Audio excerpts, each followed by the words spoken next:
a part of me, even though I've never physically been with like a man, I've like chosen to save myself. There's a huge part of me that when it comes to my purity and my body, that feels like, or has felt like, because of my abuse, and my rape, like, well, is it gone, Lord? Like, is my purity gone? Is my innocence gone? Is all these things gone? And I just remember I was driving home that day and the Lord reminded me, like, Christina, was there anything that my blood didn't redeem? Was there anything that my death didn't restore? And I think that to the women out there who have had a father who maybe was physically abusive to them, and because of that, you settle for less, or for girls out there, for women out there who were abused when they were younger, and because of that, you feel like your innocence is gone. And so you're thinking, well, I might as well just give it away to all of these people.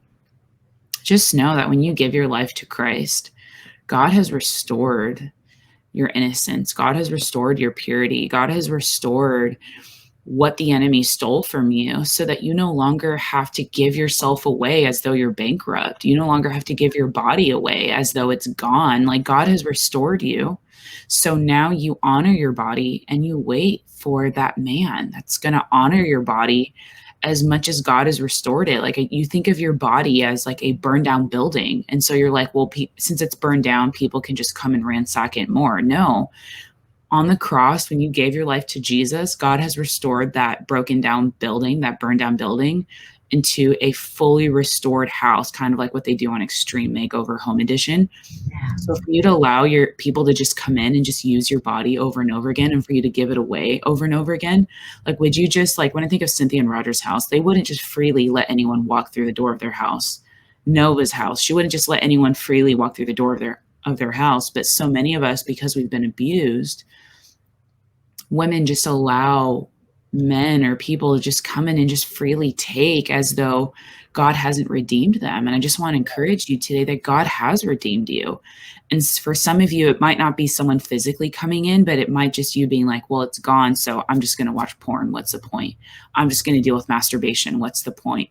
No, like, God has restored you. God has redeemed your body, and you are a vessel of honor to the Lord.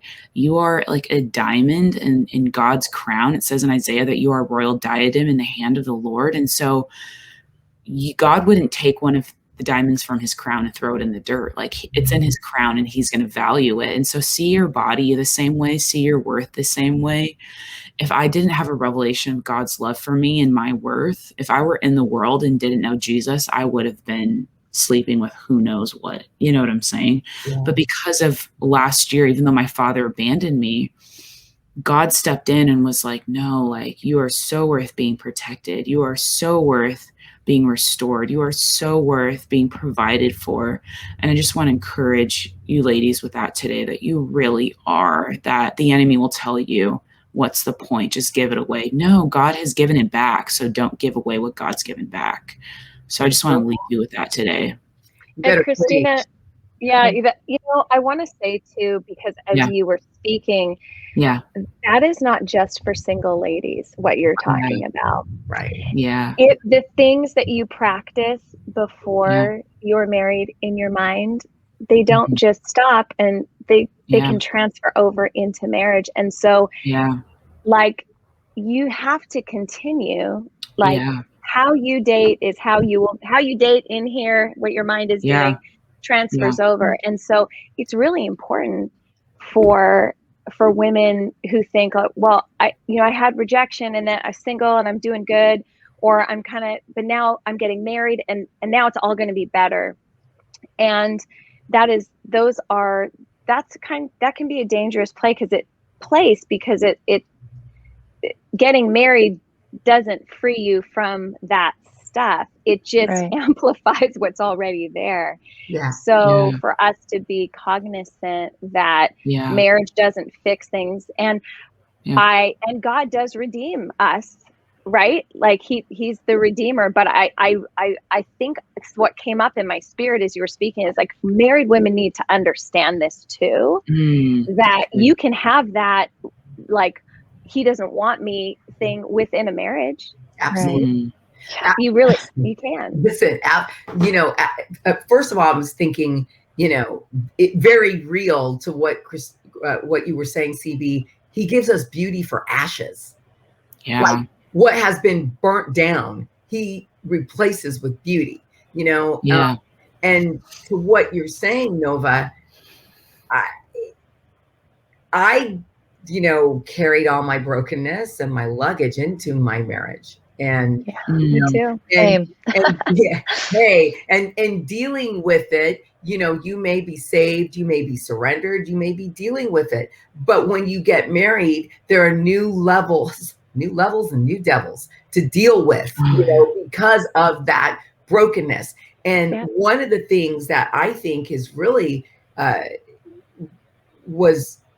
it's been crazy hard for me to deal with. And we had to deal with it in my marriages. In the very beginning, I looked at my husband and I said, look, I don't know how to actually have sex with you and be with you without feeling shame. Because for me and for most of my life, sex was associated with a little voice in the back of my head that said, this is sinful. This is shameful. Well, because it was sinful and there was so much shame around it because I was sexually abused as a child. So it was all confused to me. And so I was sexually, something sexual was broken as a child, but then I was sexually active as a young adult. And I had no understanding for anything, scriptural foundation for anything about sex in terms of how God sees it and saw me as his daughter and what purity was. And so in my journey, I've learned some powerful things.